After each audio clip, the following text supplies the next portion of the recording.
Hi, everyone, and welcome to another week of Fan View, the show where we talk about all things fan from our perspectives. My name is Sarah Cooper, and today I am joined by Aaron. How are you that way? How are you, Aaron?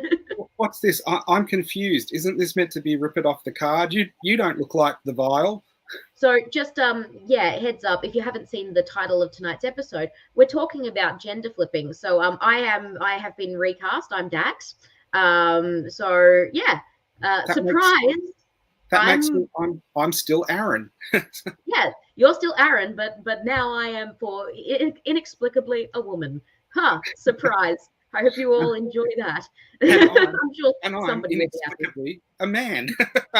Hope you all enjoy that too. So Fantastic. how's your week been so far? Busy but good. Busy but good. So I'm sorry to anyone who tuned in tonight hoping for Rip It Off the Card. Rip It Off the Card is taking a little bit of a break this week, and FanView is joining. Tonight is our last episode of the season, so please join us, and we will discuss some light feminism. And sorry to hope I didn't scare anyone off. I probably just did, but yeah, we'll see how we go. So let's start this off with a sexist photo. Is it sexist? Mm, Tonight's it's topic, I guess we're looking at gender flipping in science fiction from men to women and women to men and back and forth and everything. But I thought I'd start it off with how I grew up seeing women in science fiction. How did you see women in science fiction growing up? You're probably a generation below me. Look, there weren't a lot of when I was growing up, the media I was exposed to, a lot of it, if women were in it, they were what they call strong female characters. Strong female characters traditionally have very little character. They are essentially just set dressing who can fight. And typically there's two of them. There's one on the good side and one on the bad side, so they can have a big fight sequence at the end and no one gets mad because a man and a woman had a fight. So, yeah, Christy's just saying, what happened to All About Aaron? What happened was the monarch died, and we didn't want to compete with the funeral on Monday. So, All About Aaron got bumped for the fan view that was going to be on Monday. So, it is all about me. Look at the sexy pictures I've just put up. So, Yeah. um, so we're going to I'm be, here, but really it is all about Aaron. yes. So, Mm. not all about Aaron and Sarah. Um, Um, I have to say, it is interesting looking at some of the old sci-fis where in the future, people presumed that women would be wearing mainly bikinis or spandex with armor and things like that. And it is, you do wonder with science fiction if it's more, I guess, wish fulfillment of how people would appear rather than anything to do with practicality. You look at any science fiction from the time, stuff even like Fantastic Voyage, where everyone's in aquatic suits, except for Raquel Welch, who's in a skin tight sort of version of the uniforms, and a lot of science fiction where I guess you almost call them gladiator looking men, but bikini clad women was the way the future was going to be until I guess George Lucas came along and changed it a little bit with Leia for two movies at least. And then there's a couple of other movies that flipped, I guess, what was considered to be, I guess, the sci-fi stereotype of women. And the ones that were probably the earliest and the seminal would be Alien and Aliens and Terminator as well, especially Terminator 2. But Aliens definitely. And the interesting thing about Alien and Aliens is Ripley's character was, of course, written as a man. yes. Yes, and it was a very last minute change. So they basically, when Sigourney Weaver came in, they kind of went, ooh, maybe we could change this up. And also the other thing to note about Sarah Connor, not Sarah Cooper, sorry, I know that's very confusing, but the two letters different. Sarah Connor in the first Terminator movie, while she's still a good character, she is not a strong female character in that traditional badass action way. Whereas she very much became that in Terminator 2, that early scene of her working out in the gym and, showing off all her muscles. Yeah, that's something that, was very groundbreaking at the time. And honestly, to an extent, still somewhat is. I think it's interesting that both of them are in stories where they might not be the ones you would expect to be the person taking the lead, but it's all about them coping with trauma the best, because Yes. the other Sarah Connors that were assassinated in the movie had no chance really, but she had to go through all those stages, I guess, of trauma and getting it together, and by the second movie they totally changed her character. The Ripley character was, I think, more people expected at the time the Tom Skerritt character to be the one that would survive and save everyone. So it was a very big innovation when Ripley was the person in Aliens, the alien that survived it all and then went back in Aliens. But I guess today we're looking at the early generalization of women in sci-fi and also the stronger characters, because we're going to have a look at kind of what has happened over the time with the whole gender swapping thing, which has become an issue for some people. Was it something that was always needed, or were there shows that always had a pretty good balance of what was, I guess, a gender equal cast? So the thing we've got to keep in mind is there was a very interesting study done by the Gina Davis Institute a few years ago, and yes, Gina Davis is in the actress League of Our Own, all those Thelma and Louise, all those good things. So the Gina Davis Institute is focused on gender balance in movies and trying to get everything both in front of and behind the camera more even. Now there was a study that she did, or they did, not her personally, I don't believe, which said that most background scenes in Hollywood movies had 17% women in the background, and that was perceived to be balance. So 17% women is seen as balance. Once they got up to 33%, it was most people viewing the films, mainly men, but also some women that were surveyed, said that there were half the cast was women. So that's a very interesting little fun fact. So it's one of those things where you might have thought that media from your youth was very gender balanced, but if you actually go back and count the speaking women in the film or the TV show, you might be in for a bit of a shock. I actually think that's a compliment to women, really, because it actually is saying that women are more noticeable and also their presence is bigger, so you don't need as many of them in the actual scene for them to have the same presence. I don't know if that's the wrong way or the right way to look at it, but if the audience is being polled and they see it as that, there's obviously something about the way people perceive things that makes people see the scene like that. I did think it was interesting, the comment that I just posted. That is one of the things we'll look at as well, how some characters do go through a journey where they evolve, where other characters are sort of instantly amazing. But that's something we'll look at a little bit down the track. Yes. I did also see an earlier comment from Mark Heffron saying, in Star Trek, women, they're often referred to as potted plants. Another name for that particular trope is the sexy lamp. So the sexy lamp is a test that you can do on media.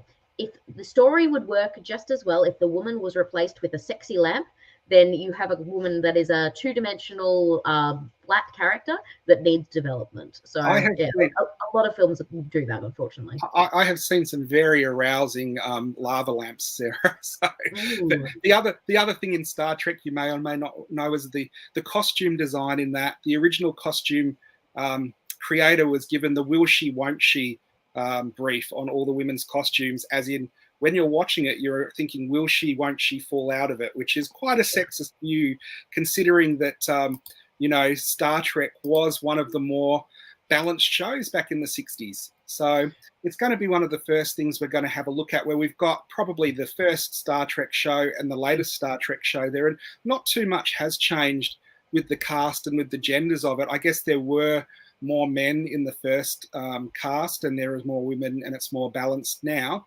It is interesting, they did try to push it originally more towards more women, when number one, which we now have in Strange New Worlds, was a character in the pilot of the original Star Trek, and she was originally the one with no emotions like Mr. Spock, and the first pilot for Star Trek, The Cage, didn't get made.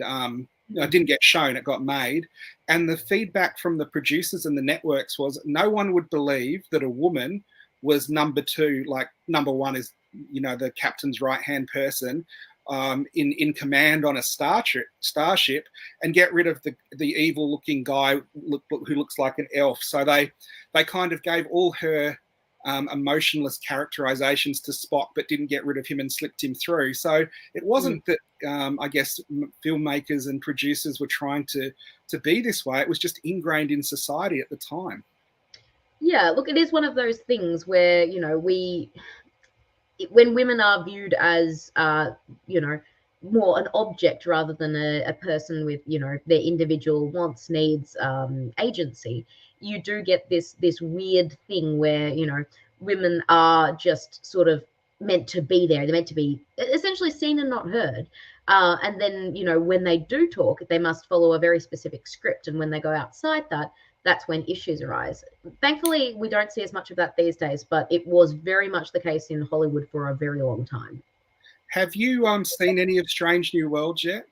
No, I haven't. I'm very behind on my Star Trek watching, unfortunately. It is interesting with Strange New Worlds. If you look at the cast there, you've got the captain and you've got Mr. Spock, and then on the other end you've got the Doctor, who's the other male in that picture. But often when the captain's on the bridge and Mr. Spock goes away on an away mission, and you see the bridge crew, it is the captain, and he is surrounded by women. And a couple of times I've seen that and go, wow, that is really different from what you are used to seeing in Star Trek and things like that. Yeah. Star Trek. Also, yeah, sorry. It is shocking because, as you said, you do consider the even original Star Trek to be quite a progressive show, and when you compare it and contrast it to what it is now, it's amazing that it took so long for so many women to have roles. Yeah, that's true. But Star Trek is one of those series, I think, for as long as they have been producing it, they have tried to include more women in the cast. And I guess when it came back with Next Generation, we're looking at all of them very quickly because we're moving on to the main topic, but we're just looking at sort of shows that have been more gender balanced. It took till the third or fourth iteration with Voyager for there to be a female captain. But by the end, I think the more important thing for me isn't if the crew is balanced or if there's more one gender or the other. It's if they're really well written. Yes. And this is some of the issues that I have with, I guess, modern television, where making sure the balance is right comes before making sure the story is right. And I think that's a big issue. Some people, it isn't an issue at all. Some people, it is get the balance right before you get the story. But for me as a viewer, I'm very into making sure the characters are strong and believable and that the stories are entertaining and watchable rather than compromising the story for what might be seen as politically correct. What are your feelings on that, Sarah? Look, it's one of those things where I definitely believe we need to have more diverse media in order to sort of correct an imbalance that has existed since the visual medium has come in of film and TV. So in order to do that, it does mean we do have to have a period of some tokenism. And essentially that is what it is. When you're flipping and just popping a woman in a show, not because she has any character, not because she has any real reason to be there, but just because to fulfill a quota, that is tokenism at its core.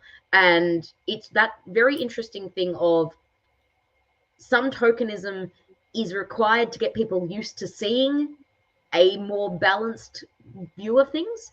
And then after that, once people have got used to it, that's when the better stories can really come through. It is a shame that we're not just writing good stories first and foremost, original brand new stories for women, and we're having to have this awkward sort of in-between process. But that's Hollywood. They don't want to do things, they don't always want to do things right. They want to do it quickly and they want to make the most money they can. And what's a better way to make money than by flipping gender and releasing the exact same film again? Well, that does work, and sometimes it doesn't work. But is there anything wrong if I'm a shareholder for the Hollywood companies saying this is what works, so this is what we're going to do, and other people go, well, but that isn't correct because it doesn't represent this group of people, and people say, yeah, but they're a minority group, so they're not going to add to the actual profits of the movie, so we're just going to make popularist movies. My favorite thing is when people refer to women as a minority, because we're 51% of the population of the Earth. And I don't know what's going on other planets, but at least on Earth, women are actually a majority. So it's always very amusing to me when people say that women are a minority. Women are only minority in media because we've made it so. And so it's one of those things where correcting the balance, it isn't always going to be easy, it isn't always going to be pretty, but it is to me worth it. I'm talking more as a capitalist, where Oh yeah. I'm thinking the minority group is the people who spend least money. And if you look at the breakdown of movies, there are some movies that are helmed by women that do make a lot of money, but the majority of movies that are the big blockbusters will be a Schwarzenegger movie or something like that. And Hollywood has tried to put women into these roles, but it doesn't bring in the same audience and it doesn't bring in the same profits. It's a case of marketing, honestly. That is all it comes down to, because women are who want action movies, who want action women, who want sci-fi women. They are absolutely there. They are absolutely part of the audience. They are just waiting to see themselves represented in media. It's one of those things where, sorry, I lost my train of thought slightly for a second there. What was I saying? Talking about women being represented and then it being an audience for women to be Yeah. in. So when you market a film that, so a good example of a film that was very poorly marketed, despite being actually a very progressive text, was the Megan Fox film Jennifer's Body. It came out in the mid 2000s. The trailers showed her getting out of a pool, looking sexy, eating a boy, and making out with a girl. That was the trailer. So women didn't go see that movie because they went, "Oh, that's a sexy Megan Fox movie. We don't have an interest in that unless they were gay and into women." But a lot of straight women, they weren't interested in that. Turns Yeah, out the film's actually a very progressive film about a succubus who essentially goes on a mission and destroys and eats men, yeah. and a couple of women, because apparently she's a bisexual succubus. But still, No. it was Well, quite a progressive film.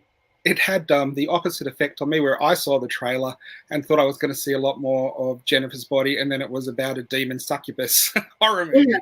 I am just So joking. So, everyone got disappointed with that one. So the trailer did not actually convey to the audience that was actually the one that would have been interested in that film what the film was, and the audience they did attract, they were disappointed because it wasn't what they were expecting. So yeah, I think marketing has a lot to answer for in that particular you, question. I mean, you say that is a very hard concept to get across in a trailer. You could probably advertise it more of a horror movie, which Yes. again don't play as well to women, or you can do the teen sex one, which they kind of did. Very hard to market a movie about, a demon succubus. So I guess that's one of those things where, unless you have like 30 seconds to grab someone's attention on a movie, and they've said this is going to be the most attention grabbing thing, doesn't mean it represents the movie. But I've gone to a lot of movies that trailers do not represent what is actually in the movie. But Very we'll true. move on to other shows that kind of are, we're looking at the more balanced stuff before we get into the really, sorry, that's the It's okay. there we go. So we looked at I guess, the Alien and the Terminator as big screen examples, but on the small screen, it was very hard to get good female representation for a long time as well. And I was talking about what happened with the original Star Trek earlier, and it was probably Star Trek that did break the ground for, a more balanced cast on television. But the one that probably hit it out of the park started as a movie, which wasn't overly popular.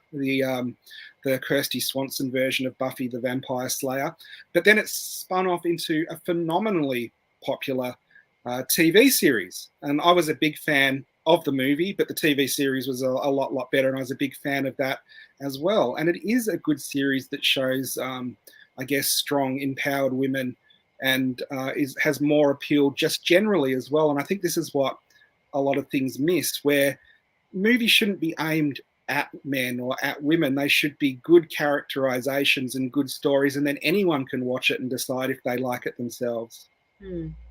Look, to an extent, I agree with you. But at the same time,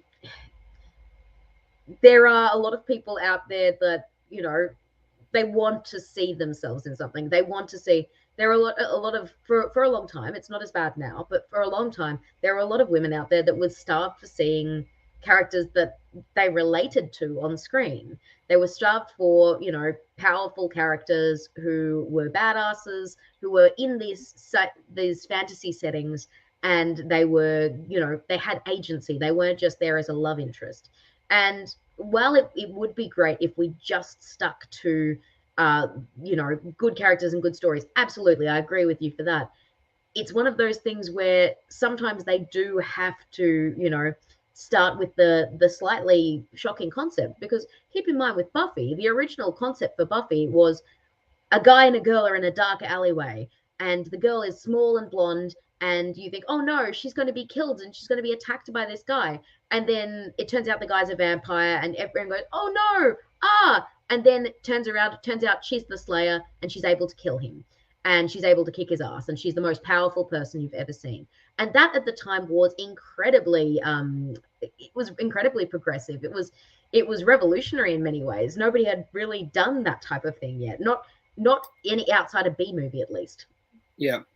So that's interesting, because it's almost the very same opening as the first episode of True Blood, where you are sort of bait and switched as to who you think the vampires are. And yes, Buffy is the chosen one, and she does rock. Absolutely. So, yeah, but the whole, I guess, gender swapping thing hasn't just been in filmed media. It's been around in comics for a long time, and I guess someone mentioned it before, but one of the ones that has been quite controversial, and mainly because of, I think, the hype over some things the actress has said and how it's been perceived, is Captain Marvel, or Marvel. Yes. So the very interesting thing about Captain Marvel is both Marvel and DC have a Captain Marvel. They neither really had a lot that they were doing with it. So the DC one is Shazam. He's now known as Shazam. But both these characters, neither publishing house was doing a huge amount with them, but they both were fighting over the name. So they kept putting comics out, even though they didn't always have a story. Now, Miss Marvel, Carol Danvers, is a character that has existed in the comics for a very, very long time. She started out, wearing a skimpy little bikini suit, and then gradually got more and more developed. And then, she had her phase where she was binary and, basically had the power of the sun within her. Fantastic stuff. All excellent arcs. I very much recommend looking them up.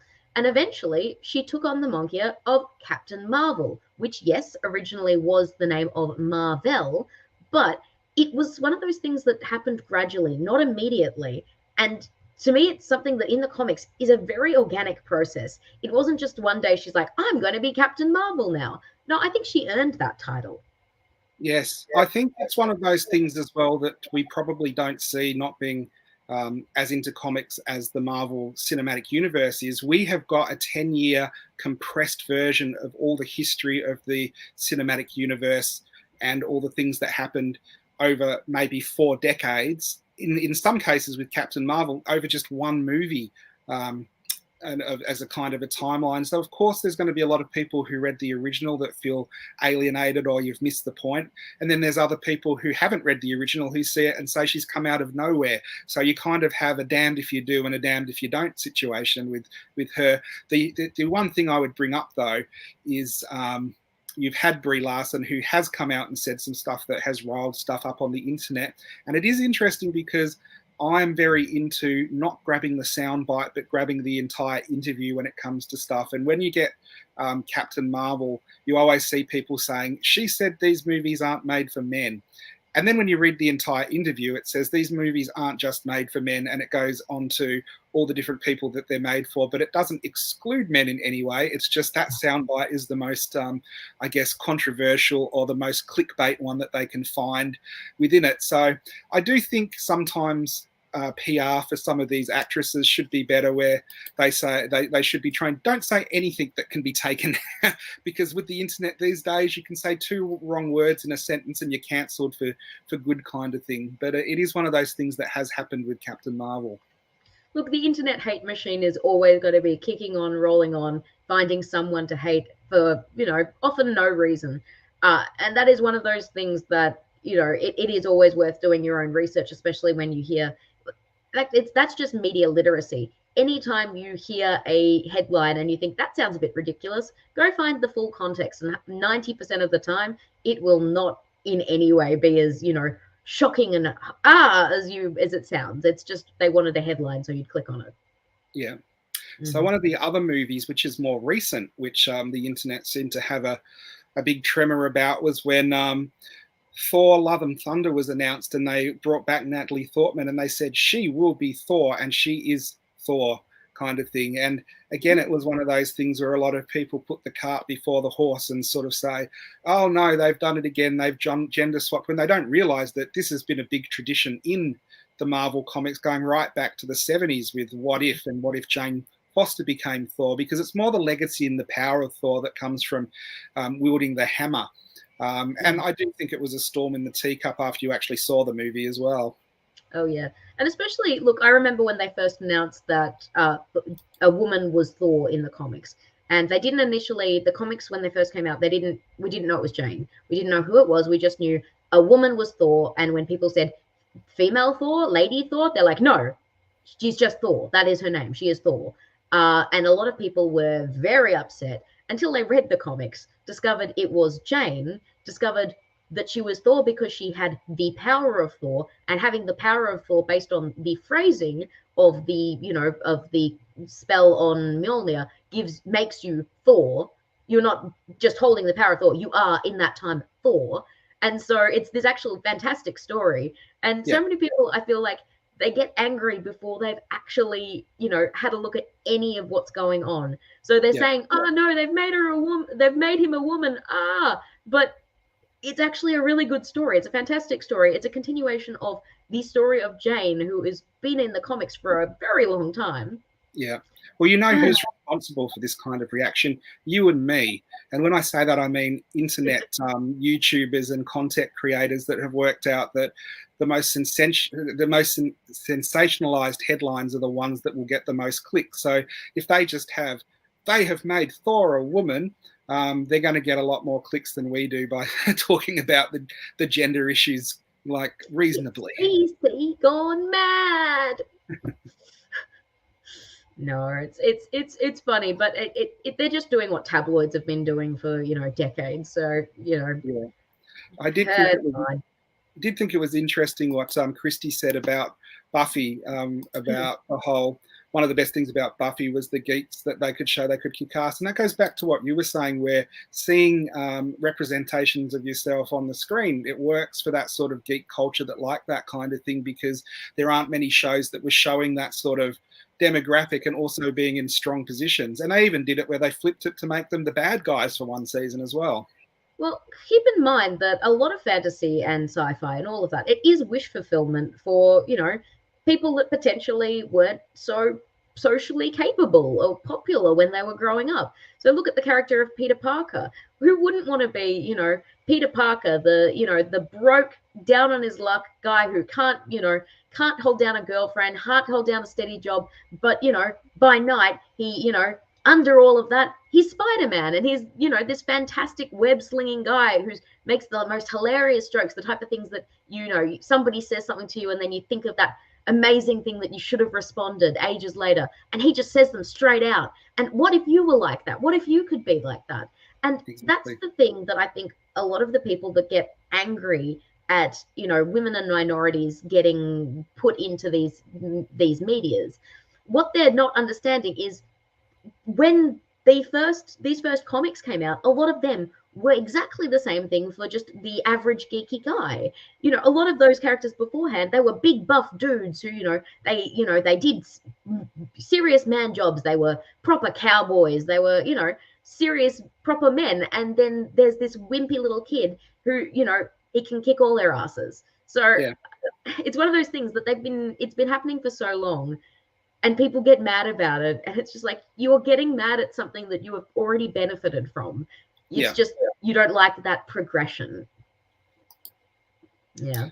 So, and anyway, one of the that's my other characters that's, again, gender swap by name is Hawkeye at the moment, where of course it was the original Jeremy Renner character and a male in the comics, and then the comics switched it as well, and Disney Plus has come out with the Hawkeye series. But I think this kind of gender swap is easier to understand and probably easier for fans to accept, just because it isn't the gender swap where the character is rebooted. It is a gender swap within the narration of the story where another character comes in and takes over the moniker of the actual hero. So there are gender swaps where we get a soft reboot. There are gender swaps where we get a hard reboot, or the gender swaps where we kind of just continue the story and that's how it goes. So Hawkeye is one of those where he trains the next Hawkeye. It's a lot like a master and apprentice situation. Mm. And yeah, look, we get things like that, and absolutely, Hawkeye is a great example of it. That particular Hawkeye comic it's absolutely fantastic, and I do recommend checking it out. Another comic book recommendations from Sarah. It is a great story. You know, Kate Bishop, she very much earns the title of Hawkeye. She's essentially a fan who is a dead shot with an arrow who wants to do the right thing. Hawkeye's looking at retiring, and he's going through a lot of stuff on his own, and she just he trains her up, and they work together, and then at the end she takes on the title, and it's fantastic. Yep. And I think it's one of those things where, again, a lot of people see it maybe on Disney Plus and they've never read the comics, so it just comes as a surprise, but it isn't really to comic book fans. And the last one in comics we're going to be looking at is Iron Man. And Iron Man, again, has, I guess it's interesting because Iron Man is one of those superheroes where it is the suit that makes Iron Man rather than who's inside it. So anyone can climb inside, and we've had War Machine and Iron Patriot and different versions, but Iron Man has done the gender swap as well, where we've obviously had Pepper Potts, who's been in the movies and the comics, and other versions of Iron Man too. I haven't really followed the Iron Man comics. Have you got anything to bring up about those? Yeah, so it's Riri. I've forgotten her surname. Riri is she goes by now Iron Heart. So that's actually her title. And also when Pepper puts on the suit, she's not Iron Man, she's Rescue. And both of those are separate characters in the comics, but it's again one of those things that people see it and they're like, "Oh no, that can't be. That's not what we expect. Iron Man must always be Tony Stark." But as you said, the Iron Man is the suit. Iron Man is the suit. And yes, Tony Stark was the original Iron Man, but why can't someone else put on the suit? Exactly. And I think that is probably the most obvious one where it can be passed down to other people. Yeah. So we'll be seeing that in the I know Riri I think Riri Williams it might be. As far as I'm aware, she is actually, they've cast her already, and they are looking at bringing her into the MCU. So look forward to somebody getting mad about that in the not too distant future. All right, so moving on to Battlestar Galactica. Aaron, what would you like to say about this one? Well, now we're getting into, I guess, the main issue of the show tonight, and that is where they actually do take original characters, or as they've become known in different franchises, legacy characters, and decide maybe Starbuck would be better as a woman, maybe Boomer would be better as a woman.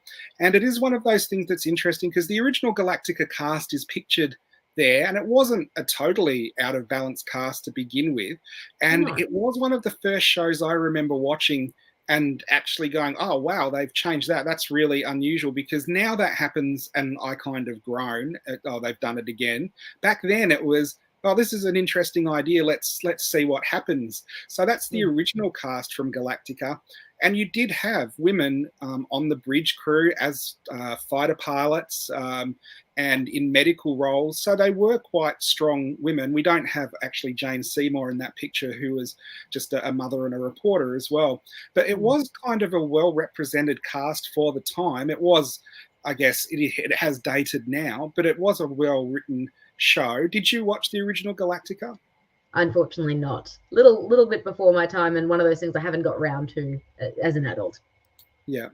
So yeah, Starbuck was a great change, and it was one of those things that, at the time when they did it. So this is the new cast, where of course Starbuck is Katie Sackhoff in the new cast, and you have Grace Park playing Boomer, who becomes Apollo. So she has the when we go through this, she has the distinction of taking the most roles over from men, because Boomer and Athena, who she also become, were two different roles in the Galactica series, and they became one and her in this one.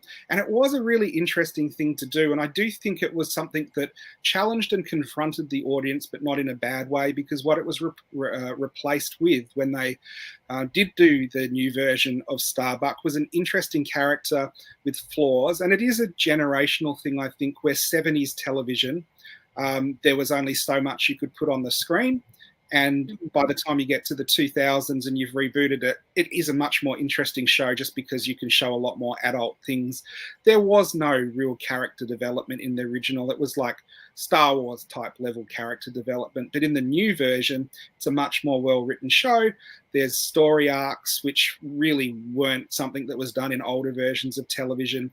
And there were, a set out obvious series Bible or something that said where this is going to go and why they did it. So I think it was actually quite a good change. Yeah. Yeah, look, all I really know is Katie Sackhoff as Starbuck is a very popular character, but unfortunately I don't have much more insight into that particular topic. Yeah, it is. It is one of those shows that you kind of, when you talk about gender swaps, it was the first one, which I'm sure it had been done before, but not by sort of what you might call a beloved character that had a generation of fans had grown up with. And there are some people who probably I still talk to in the shop who say that this was a bad thing and they should never have done it. And anything like that is sacrosanct, and you can't do that. And you know what? I absolutely understand that point of view, because if you grow up with something and that's part of your childhood, if someone comes and meddles with it, you're not going to like it. Not everyone is. I do understand that, but at the same time, the thing that I always argue is that no one's doing anything with that original. That original material isn't going anywhere. You will always have your original, the original material. That source material will be there. It's just sometimes a lot of people miss the fact that new media isn't always for them.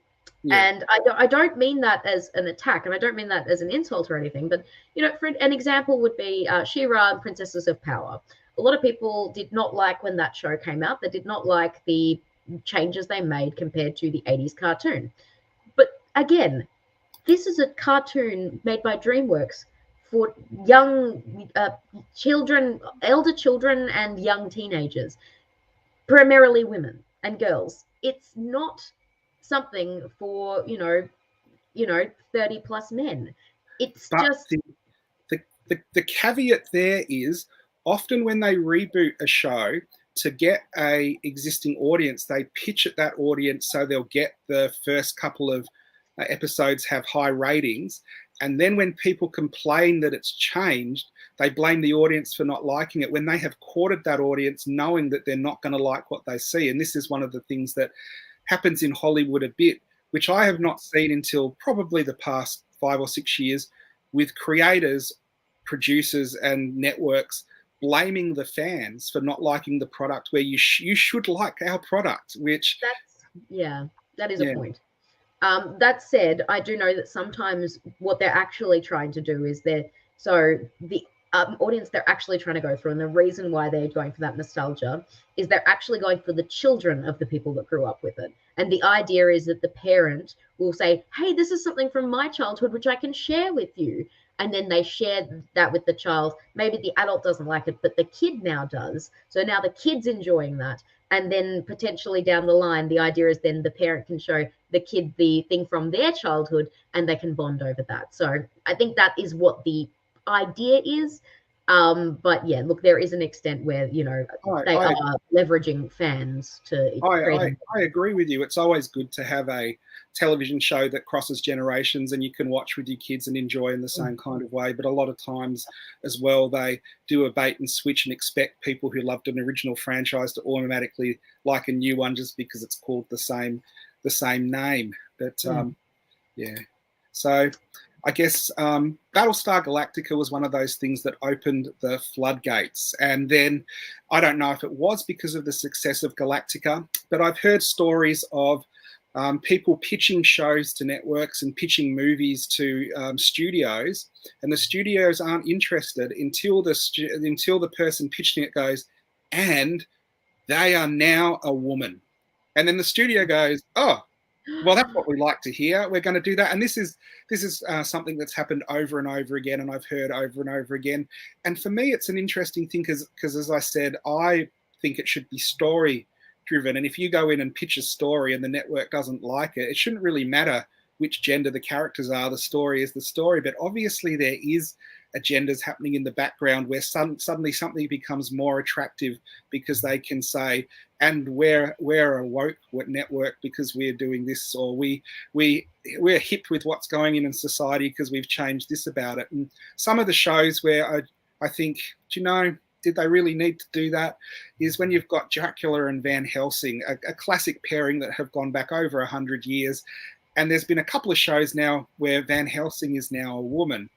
You've got the literal example of some of the BBC, the Stephen Moffat one, where they just gender swapped her. And it was kind of a surprise, where at the end of one of the episodes, you find out, oh, and she is a Van Helsing, and she is the one who fights Dracula. And then you have the Netflix series, or it's shown on Netflix, I don't know if it was produced by Netflix, Van Helsing, where they have gone with it's a soft reboot where she is the Van Helsing and it's the blood relative type of thing, and they switch everything so lots of the main vampire are women and things like that. So what do you think of that? Do you think it's changed for the sake of change, or do you think that it's a needed thing in popular culture? Look, I don't think anything in media is strictly needed. It's whether or not it's marketable and whether or not people are going to buy the product that they are putting out. So it's one of those things where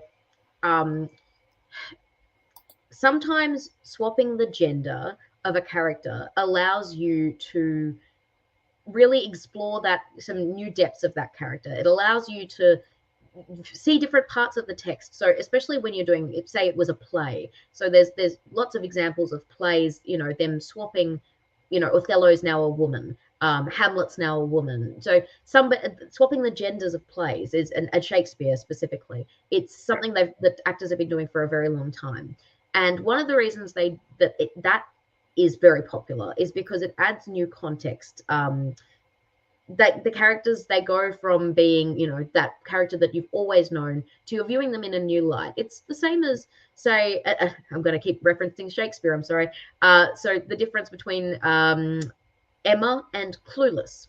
So both those stories, they're exactly the same story. It's just one is set in a 90s high school, and one is set in the Regency era. So young people are going to relate to the modern one a lot more than they're going to relate to the Regency one, just because they don't share a language, they maybe don't quite understand, and it's going to bring in that new audience and allow people to connect to different levels of the text. And so I do think that there are times when that gender flipping of a character, for the sake of it, it's not just for the sake of it, it's to really get to a new depth of understanding of the character. And you can get some really interesting things out of that. Of course, it would always be, it would generally be better if we could have new media with new characters. But unfortunately, as I said before, for a lot of history, you've got to go, again, Shakespeare, I'm sorry. There was a long time where women were banned from the stage. Women were not allowed to appear on stage. So you've got that going back to some of the very early productions, and even I think Greek theatre. I don't think women were allowed to appear in like ancient Greek theatre and things like that. So you've got lots of periods of media where women just weren't permitted. They weren't allowed. And if there was a female character, she was played by a man. So you've got very early examples of that.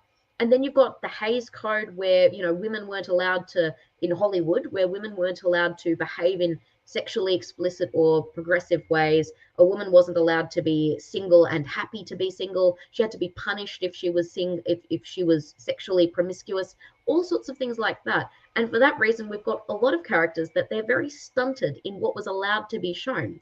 When you do that for long enough, that becomes it becomes the basis of media. So people grow up watching that and thinking that's what media is. So they emulate that and they create more of it. So then you get to a point where you've got all of this media with no women characters, not detailed, not in-depth ones. And so then you have to go back in. If you want to go back in, use those texts, you have to insert the female character because she wasn't originally there. I think that's one of those interesting things where everything that was being written at that time was on a level playing field. So anything from that period was dealing with all of those issues. It does seem to be the better the story is, that's what survives through for Shakespeare to be rewritten and things like that. So that goes back to kind of what I'm saying, where it doesn't really matter about if it's a male or a female. It is if it's a classic text or if it is a classic movie or if it's something from pop culture.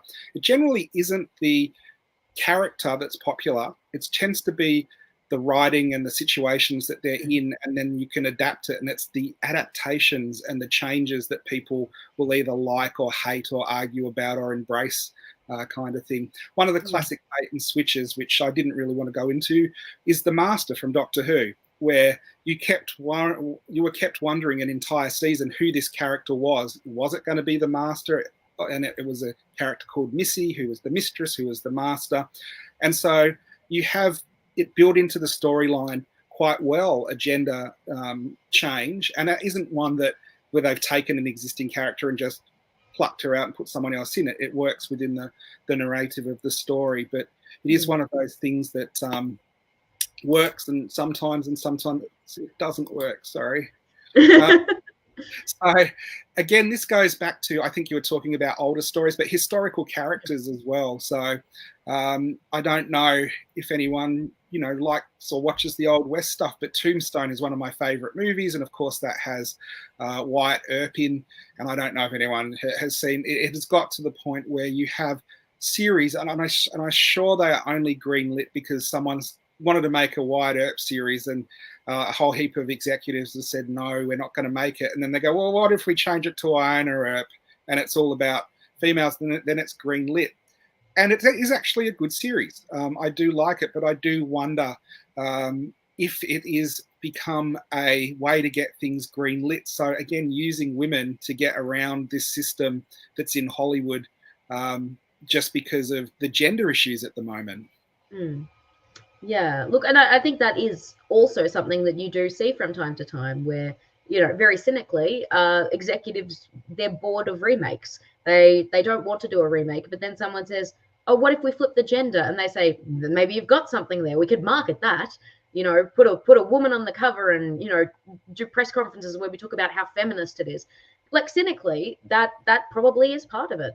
But I haven't watched Winona Earp, so I can't really comment too much on that particular one. But yeah, look, I think that is something. Gavin has just said in Trek, female characters typically had high-cut skirts. Later, both men and women had the same outfits. And Gavin, I'm just still so disappointed that they didn't just give the guys the high-cut skirts. Why not? Why not just get everyone the skimpy outfit? They actually did in series 1 of Next Generation. You saw men wearing mini skirts, but they made them disappear pretty quick.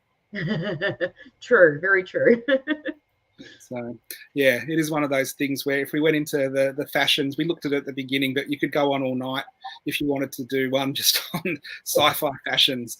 So we get to the point where it starts getting a bit ridiculous because you're taking iconic characters, and in some cases you do wonder what they're doing. And I think the one for me is Dr. Smith, where you have an example of a classic character that a lot of people love growing up and has become a bit of a cultural icon. And I actually thought when they did this swap and made her Parker Posey that there could be a very interesting way to play on it, because they're both eccentric and can play roles like that really well. But I thought it was really underwhelming. I don't know if you've watched the new Lost in Space. And at the same time as the BBC rebooted Sherlock Holmes with Sherlock, American CBS rebooted it with Elementary, and they, of course, changed Watson to Joan Watson. And it is one of those things, did they need to do it? I don't know. It didn't. I think that's one of those, I don't think it mattered one way or the other that she was a woman. And if that's the case, I don't know why they would do it.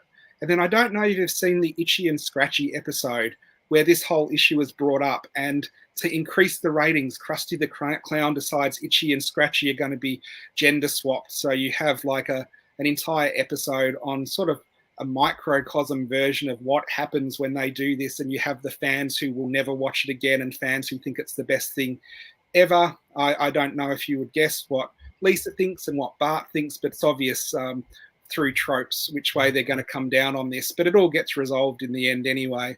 But it is interesting how many series are going down this path. Look, cynically, I think Lisa would, in my mind, the character of Lisa that I grew up with, I don't think she'd like a Lady Itchy and Scratchy. I think she'd much prefer a new cartoon. But I don't know what the writers did in that episode, as I haven't seen a lot of later Simpsons. Yes. I did watch Sherlock and Elementary, which they were coming out pretty much at the same time. My bigger issue with Elementary was, why did they make Sherlock Holmes, why did they put him all in America? Why is everything American now?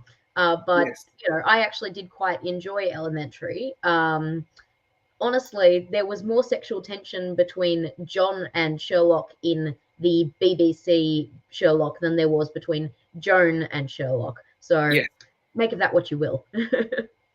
Yeah, I think it is one of those things. You're going to always have people who enjoy it and people that don't. That is a good thing, though, what Mark brought up, that there was no hint of romance, which often is one of those things which you go, oh, no, they're going to go down this path. So when they avoid it, it's refreshingly nice when they don't decide to do that.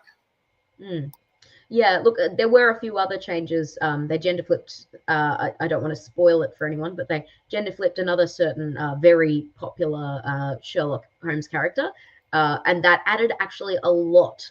It added a lot to the story of Sherlock Holmes. It very much made that particular arc much more interesting. It was one of those ones where you went, ooh, that's new. That makes me consider that character in a different way than I'd really thought about previously. So I didn't watch past the first season, but that first season, the twist, it's pretty good. I'll tell you that much. So even though it was good, it wasn't enough to get you back for the next series. It was just very generic crime, let's solve a crime show, American show to me. There are a lot of shows like it, so it wasn't anything particularly special despite the Sherlock Holmes overlay. Okay, so here is where I guess we get to the point where I have my beefs with. Are some characters too beloved to meddle with? And I would probably say it depends who you are, because if you grew up loving Doctor Who, absolutely that character is sacrosanct. And if you were a person who'd never watched Doctor Who, you probably wouldn't understand or wouldn't get what the deal was at all. And it's one of those things. And I think what I have seen, being someone who deals with popular culture, not just me, but in my job, the two things that probably have split fandom the most to do with this issue is the Ghostbusters reboot and the Doctor Who. And it's not a reboot, it's just the continuation of the story. Now, the Ghostbusters one does go back to that whole thing of getting it greenlit. I don't know if you know Max Landis, who's a screenwriter and Jonathan Landis' son. He was commissioned to write for Ghostbusters when it was kind of in development hell and they were trying to reboot it. And he was getting closer and closer to having a script approved. And then the studio came back and said, nah, it's not happening because someone's come in and said, we're going to do Ghostbusters and they're all going to be women. And he said, well, what's the story? And they go, we don't know, but that's the way we want to go, kind of thing. And then with the Doctor Who, of course, the main issue for me is I was happy to give it a try, but I just don't think the writers, followed through on any levels at all. And for me, I guess the big thing, and this is in a lot of fandoms, you see this, it has split fandom so badly that even by the time they get it back on track, the actual community issues that it's done in fandom is actually a big issue. And this, for me, is why I don't think studios should do this as much as they do, because it actually erodes the fan base to the point where they lose more traditional fans than they gain in anything they're going to get with new fans. Yeah, look, it's one of those things where I like my media to push boundaries and try new things. Now, personally, for me, Ghostbusters, sorry, this is going to be a very controversial statement. To me, that's, it's a decent movie. I enjoy the characters. I enjoy the original film. But I don't consider them, perfect, characters that must never be touched or tinkered with. They were, it was essentially a SNL, a bunch of guys from SNL that got together, made a film about ghosts, and it just happened to be a really great film. But it really was very much a lightning struck in the right place kind of situation. I don't think it was an act of complete genius or anything like that. I think it was just one of those things where they happened to tap into something that the public culture, that the public loved, and it created this film that, it did go in to have quite a cult following, and, not just a cult, but, commercial success. But the thing is, at the same time, when they made a reboot, they got the women from SNL to come in, and they made a movie that was essentially ghosts and SNL, and that was essentially what the original film was. So I thought it was very true to it. I'm one of the few people that didn't hate the 2016 female Ghostbusters movie. I actually, I bought the Blu-ray when it came out. I've have a little bit of merch. I nearly cosplayed from it, and then I decided I didn't feel like getting, yelled at a convention, because Rod was going to do one of the traditional Ghostbusters, and I was going to do a lady Ghostbuster. Yeah. Anyway, it didn't. That's sad. I don't think that should, I can understand you don't want to get yelled at. Yes, absolutely. It is one of those things where I'm a huge Ghostbuster fan, and I didn't think it could be as bad as it was. I thought it was a horrible movie. I didn't think it was very funny at all. And that comes down to the script as well. And it was horrific for me watching the behind the scenes, where you see a lot of the stuff that I thought was the worst was the director saying, just ad lib for ages. Oh, this is hilarious, and we're going to put it all in the movie. So it was a lot to do with, again, the writing and the direction and the professionalism. And I don't think those comedians aren't funny. In other stuff I've seen them in, they're fantastic. It was just, again, and this comes down to the bait and switch, the trailer used the original Ghostbusters music. The trailer made it look more like the traditional Ghostbusters. That was the teaser. When they dropped the original trailer, the studio came out and said, it is bots. There's all these people who are making the downvotes on this. Now, that's, take away the downvotes. For me, what I think is interesting, have a look at the upvotes. That's what I would have been looking at. And the studio didn't say, hey, this movie ain't getting any upvotes either. So there was definitely, before it came out, a trend for the original fans who would have been the most interested to see this movie not going to like it, just because of the changes that have been made and how it was presented. The other thing that I thought they probably thought was fantastic at the time was including the original cast in different roles and almost sending them up, which is kind of, I'm sure they thought it was funny and people would love it, but it was almost disrespectful for when a lot of people want to see these people back in the original roles, and they put them in something that's almost embarrassing for them to be there. Look, it's one of those things where when you actually go back and look at the original making of Ghostbusters, a lot of that was ad-libbed. So I think it's more one of the things of the studio being lazy, and the studio not bothering to, really write a solid script and then saying, we'll add a couple of extra jokes in that you ad-lib if you do a good take on the day. And rather instead going, hey, we don't really have a strong script, but make some jokes and we'll put it all together and it'll be fine. And I think that's more one of those cases of them trying to put a movie together cheaply. But I think the thing is, what people don't realize, they say, oh, the original Ghostbusters, it was all like there was a lot of ad-libs. There absolutely weren't. It was written so well that a lot of the ad-libs seemed really natural and like ad-libs. So it was just the script was at such a level and so polished. But there are some ad-libs in it. There are different takes where they did say different things, but not to the point.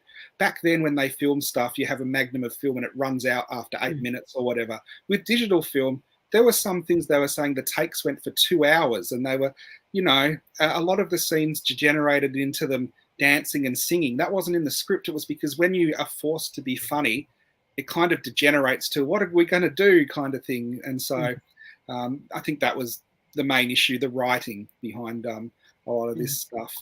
So we come on to a a topic that's near and dear to me, which is, of course, Doctor Who. So when I heard that they were regenerating the Doctor into a woman, it was not a happy day for me. But I kind of thought, well, I will wait and see what happens because it could be amazing.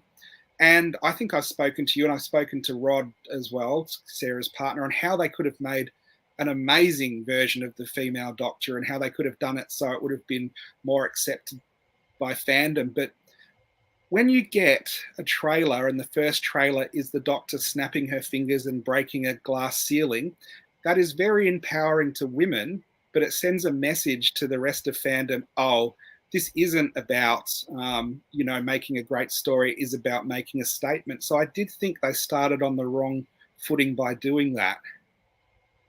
I think that if they were able to back up that statement with a great story, it would have not, people would have got over it. They would have moved on. The problem with Jodie's run as Doctor, and I really wanted to love Jodie as the Doctor. I actually don't mind her. I don't mind her performance. I think the biggest issue is the writing. They did not give her good stories to work with. And so a lot of people that, maybe had been put off by the Moffat era of Doctor Who, they'd stepped back from it.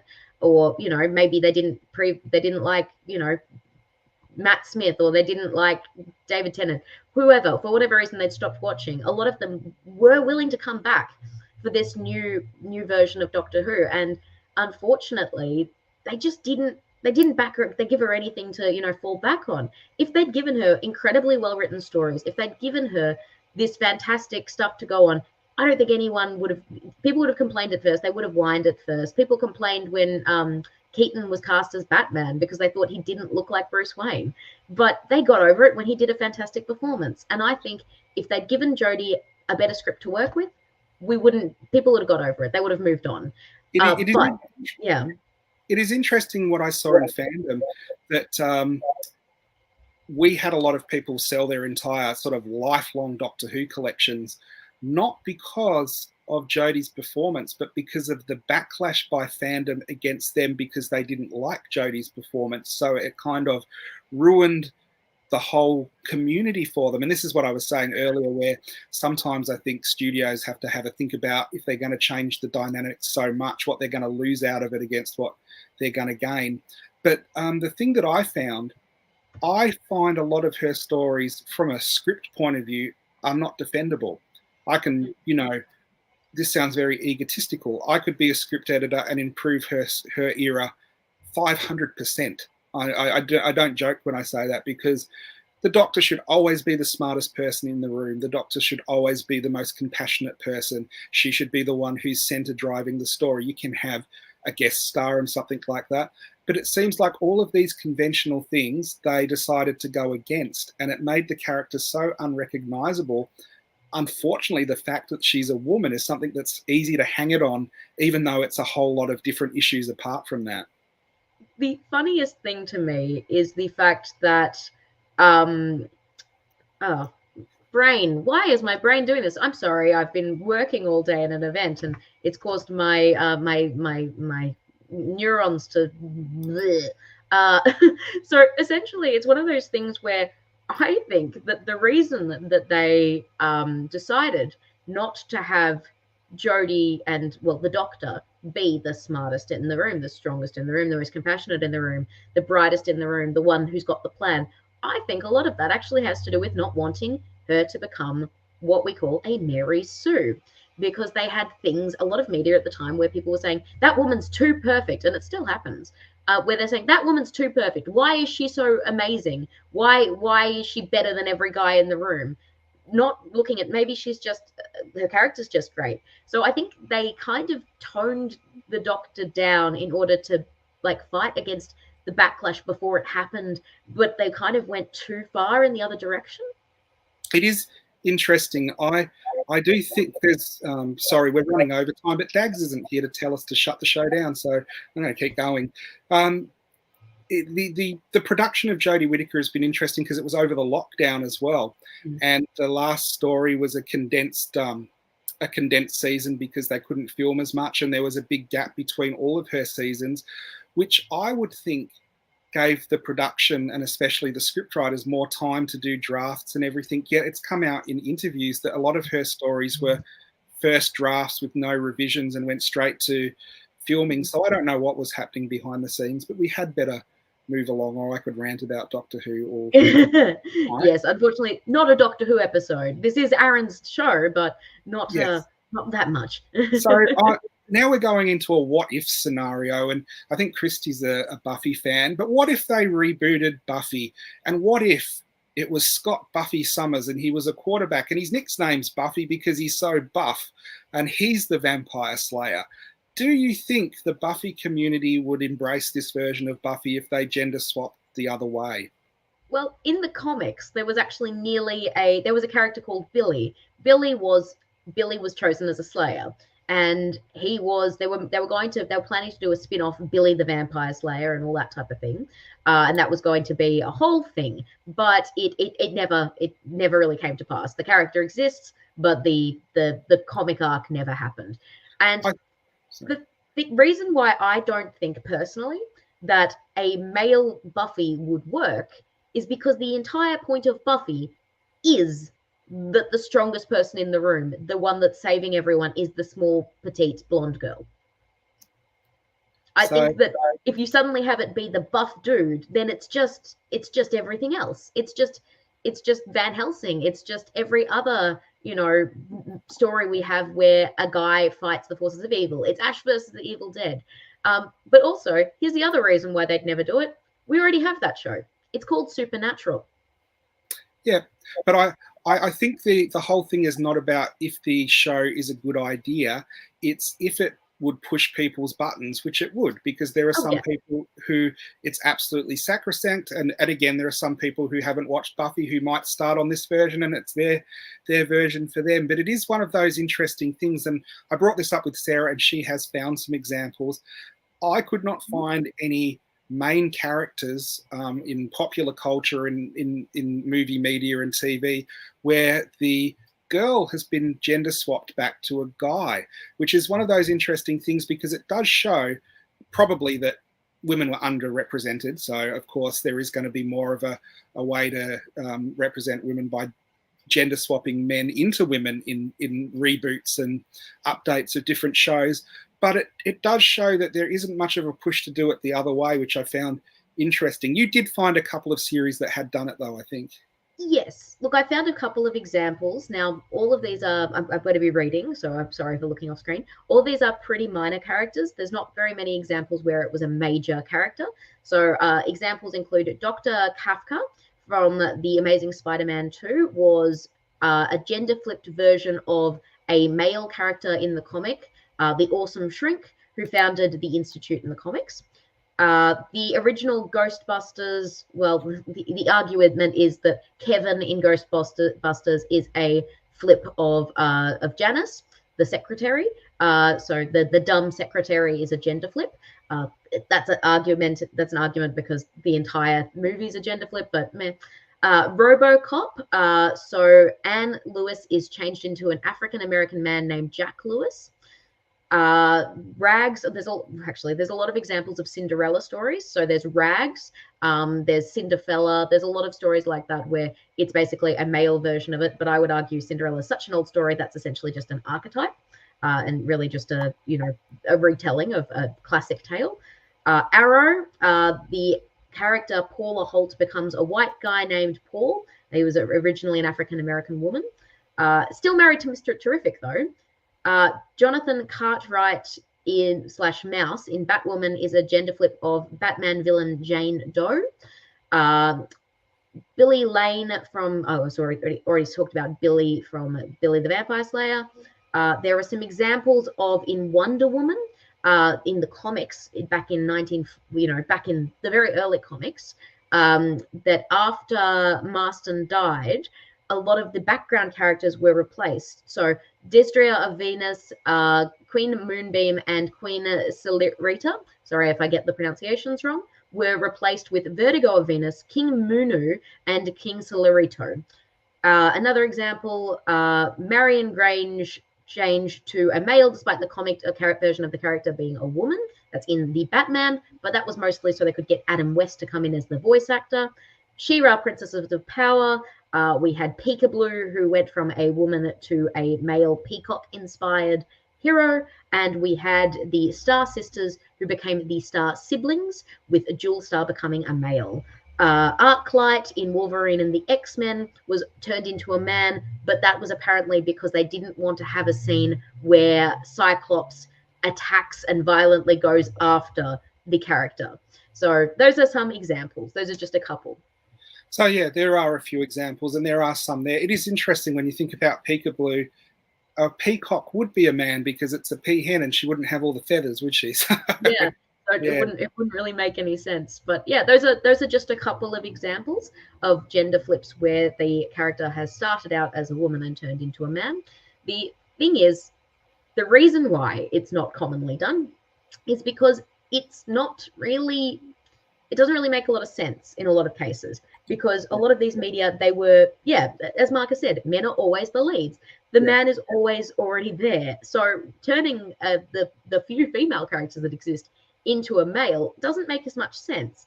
So you could get a show like maybe Sex and the City, where it is a traditionally female show, and flip that to male, but then that would likely, they already did that, actually, that was Entourage.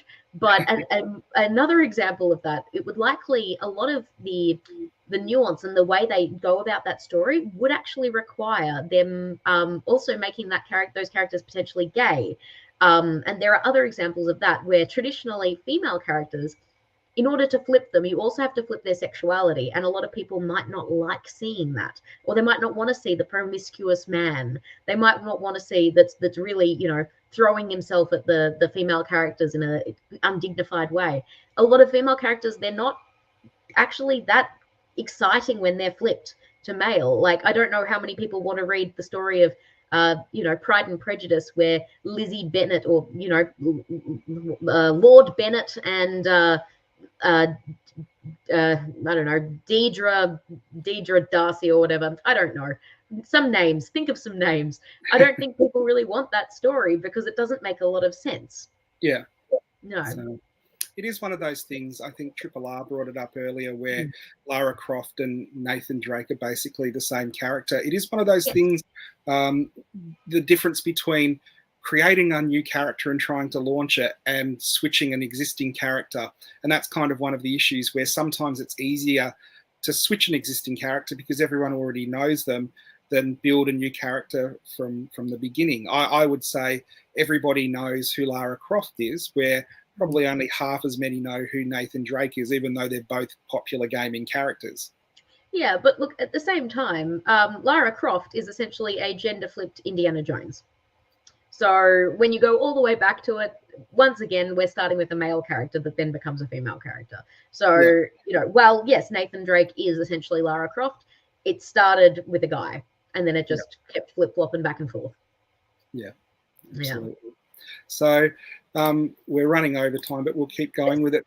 The one thing that I have found is, by some of the uses of female characters have made plots, whereas with, sorry, what am I trying to say? With Alien and Aliens, it was groundbreaking, but it's got to the point now, especially with Prometheus and Alien Covenant, where you can pick the final girl from the very first scene, because it's actually become a cliche in some movies who is going to survive. And again, this happened in Prometheus and Alien Covenant. And I was really hoping Ridley Scott would do this. At the end of Alien Covenant, you had about 4 people left on the escape ship, and one of them was the guy in the cowboy hat. I thought it would have been absolutely amazing if the girl had been viciously slaughtered with the rest of the crew, and he had been the one to survive, because nobody expected that. And it has become a bit of an issue, which is one of those things where studios go, but the flip is it's the woman that turns out to be the strong one, where it has now become a trope. And some of the things, I guess, they get called Mary Sues and things like that, which is totally a different meaning from what that originally meant back in the day. And final girl and plot armor and woke is something that comes up. So this is sort of how we're just ending up the show today, just to show how, I guess, we've talked about these issues, but there's a lot of manipulation in the media and YouTube and different reviews about these very things, and people see things in in different ways, and a lot of them are influenced by what they see, or sort of almost the herd mentality. Mm. Yeah, and look, the thing that you've also got to keep in mind about a Mary Sue character is a lot of characters that there are examples where the character is just very poorly written, but there are also a lot of examples where the Mary Sue character is essentially just a hero, as in the traditional classic definition of a hero, as in the hero's quest, which is a lot of fantasy literature, is the hero's quest. It's a basic archetype of story, a basic formulaic they get the call to adventure, they go through all that. It's the same thing, except it's a woman, so people are surprised and they don't like it because they say, how does she have all those skills? Like Luke in Star Wars, when Star Wars first starts, Luke doesn't really have any business being, any good with a lightsaber. He doesn't have any business fighting anyone. He doesn't have any business doing anything. He's a farm boy with no combat training. He can barely do anything. All he wants to do is go to Tashi Station, get the power converters, and see his friends. That's all he wants to do. And then people say that, it's his journey is believable, but Rey's isn't. I do find it interesting that it is a perception that is often not thought about until after the movie is out and people start watching YouTube videos. But the thing that always got me, Empire Strikes Back is like probably my favorite movie of all time. And the thing that always got me about that was Han leaves Hoth the same time as Luke. Luke goes to Dagobah and gets training. Han goes to Cloud City. Han cannot have been at Cloud City more than a day or two. So yeah. Luke could not have been in training for more than a day or two, yet he leaves Dagobah fully equipped to almost hold his own against Vader. And the Force Awakens actually fixed that for me, where Rey had none of these skills, and it was almost like when Kylo Ren went into her mind, it almost unlocked something, so she had them sort of instantly. And if you're at one with the Force and the Force guides and surrounds and directs you, I guess that is one of the powers you get. You automatically get stuff. But Luke is given a lot more leeway, where Rey is a Mary Sue. And the other thing in fandom that happens a lot when we talk about gender swapping, people say, why can't they just make an original character? Well, Rey was an original character, and then there's a whole lot of issues that come up with calling her a Mary Sue and too good and all of this kind of thing. So it's a very hard thing for people to do, come up with an original character who's a female, who's not going to get criticized, who's liked. The actor doesn't put her foot in her mouth when she does some interview for some from one website or something like that. You don't get people calling it woke. You don't have plot armor. Plot armor is for people, either if you do a prequel, someone's not going to die because they survive in the later movies, or they are the main character, so they're not going to die because then there can't be any sequels, kind of thing. So it is an interesting thing that creators have to deal with. Yeah, and look, that is absolutely a thing that we do have to deal with. And I think it's one of those things that when you look at their character and you say, I don't like that character because they're a Mary Sue, or I don't believe that that character is capable of doing that, just as a thought experiment, imagine that that character was a male. Imagine that they were doing all the exact same things, but they were a male. And just, think about whether or not you'd still hate that character. Now, I'm not going to in any way say that the sequel trilogy for Star Wars was a well-written series of films, because it was all over the place. They had no idea what they were doing, and it was a mess. But I did enjoy parts of it, and I don't think the character of Rey was the problem with those films. I think the problem with those films was they didn't know where they were going with them. I think, again, I talked about fandom being split because of gender swapping, but Star Wars fandom was split over the sequel trilogy because of other issues, and that's another thing where you do wonder if the studios knew what can of worms they were opening if they would do it. And should you avoid that, or should you go, well, that hampers creativity, so we're just going to do what we want and see how the audience goes? It is one of those things that, again, you're damned if you do or you're damned if you don't.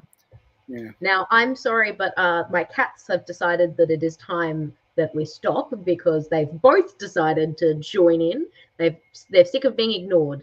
So I feel like that is a pretty decent place to end the episode. Was there anything else you wanted to add, Aaron? No, I think we've just got one more slide to show. Oh, and that's DNA Reviews is returning. Dags and I are going to be looking at Andor, which starts tonight. Why is anyone here watching us? Andor has started, and there's 3 episodes dropping. So Sunday night, we're going to be looking at episodes 1 and 2. I cannot be around on Monday night, so Dags is going to be Han Solo and do it by himself, and we should all be caught up by the week after. So this is our final episode for the season of FanView. So thanks for being along for the ride and watching us. And thank you, Sarah, for being a wonderful co-host. Yes, and thank you, Aaron, for joining me. It's been a wonderful time. I've very much enjoyed it. Please do let us know in the comments if you'd like to see more FanView. If there's any particular topics you'd love to hear us discuss, of course, let us know. But until next time, I've been Sarah Cooper. This has been... This has been Aaron, and we'll see you when we see you. Good night, everyone.